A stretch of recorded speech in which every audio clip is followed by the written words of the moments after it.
30 hari 30 soalan matematik bersama Cikgu Dabi. Ini adalah hari yang ketiga, rumus algebra. Rumus algebra selalu keluar di kertas 1 SPM. Kalau dia kata ungkapkan Q, remember make sure yang Q tu alone.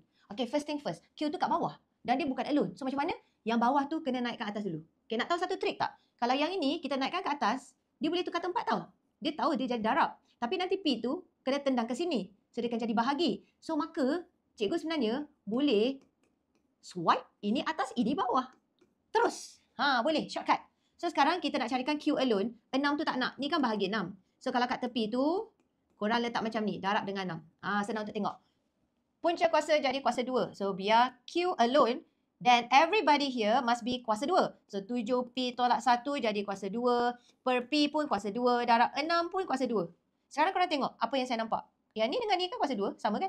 Boleh tak kita just gabungkan dia jadi 7P tolak 1 per P. Lepas tu kuasa 2 kat luar. Sama je. Lepas tu kita kena buat apa? 6 times 6, 36. Inilah jawapan dia. Kalau korang nak join kelas Cikgu Dabi, Final Lab SPM, boleh join kerana kita tengah buat revision kelas dari Oktober sehingga November. End of November, kita akan bersama-sama buat revisi Form 1 to Form 5, soalan-soalan format exam. Buku Fast Track SPM Matematik adalah buku terbaru Cikgu Dabi di mana anda boleh beli sekarang kerana ini soalan yang fast track, ada soalan, ada jawapan yang cikgu bagi kat sini dan juga soalan transformasi ni kan, nampak macam tak ada je jalan kerja, ada jawapan je kan. Korang ada scan QR code kat depan ni, cikgu takkan tunjuk kat sini. So kat scan QR code tu ada tutorial video untuk mengajar macam mana nak buat soalan kertas 2 transformasi. Kita juga ada nota-nota tambahan yang cikgu masukkan kat sini, nota Cikgu Dabi sendiri ya. So these are the 25 chapter ni nota saya. So that's the nota here and then this is the 25 chapters here.